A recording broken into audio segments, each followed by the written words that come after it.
Hello YouTube, this is English Shooting and this is another video in the UK Gun Laws series, and in this video I'm going to be talking about moderators. Now, call them what you want, moderator, suppressor, silencer, call them what you want. They do the same thing. They quieten the sound of a round coming out the barrel of your gun. They effectively make your shots sound quieter.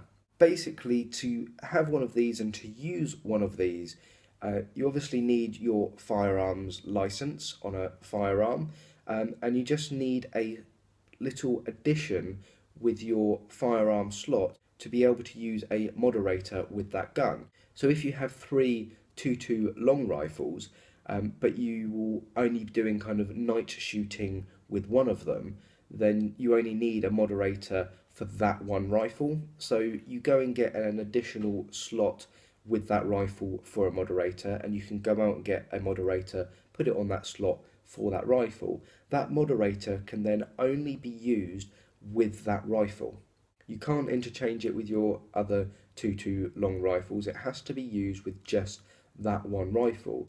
But obviously, if you get slots for those other two rifles, you can use that same moderator for those slots, but you have to have a slot for each rifle you want to use a moderator with. So to be able to use a moderator with a firearm, you need to put it on your firearm certificate, but you don't actually need a firearms license to buy a moderator, because you can use moderators for sub 12 foot-pound air rifles. So obviously you don't need a license to be able to buy a sub 12 foot-pound air rifle, so you don't need a license to buy a moderator for one of those. But here's a funny loophole.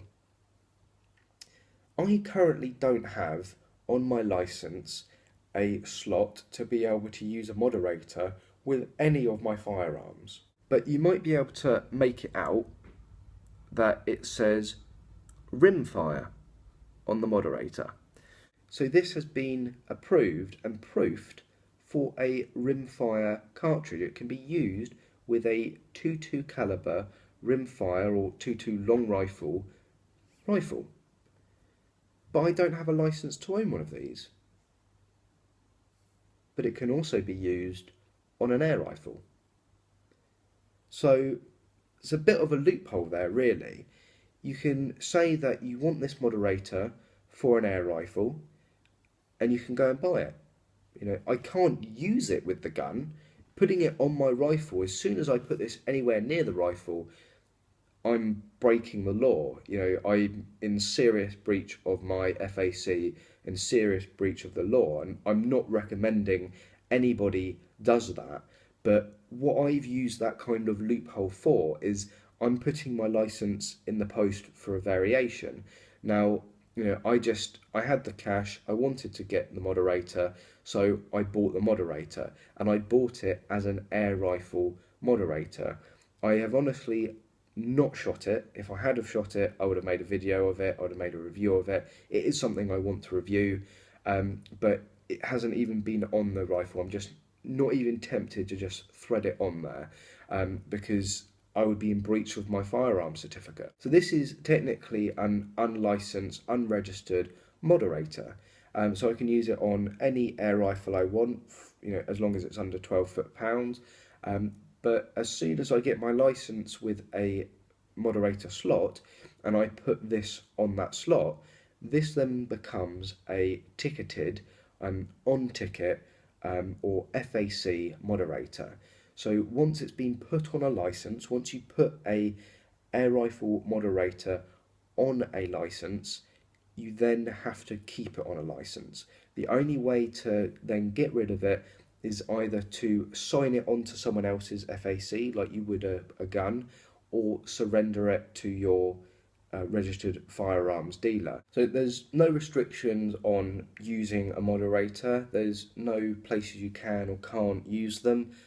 Once they're on your license, or if you're using them with an air rifle, you can shoot them outdoors, indoors, down your range, out shooting at vermin, like whatever you want to use them for. Once you've got the license for them, you can use them. But what are some good reasons for having them? Well, the two that I've kind of heard that are the most common, obviously there's the stalking, there's the hunting. If you're going out at night, if you're in a rural area, you obviously want to keep your noise down to a minimum, so it's a good reason to have one, and they will most likely, if you do any form of hunting, allow you to have a slot for a moderator for your rifles that you use for hunting. But another one that you can use is ear protection. So obviously if you're in an indoor range, it gets very, very loud. Even if you have earplugs, it over time could do damage to your ears.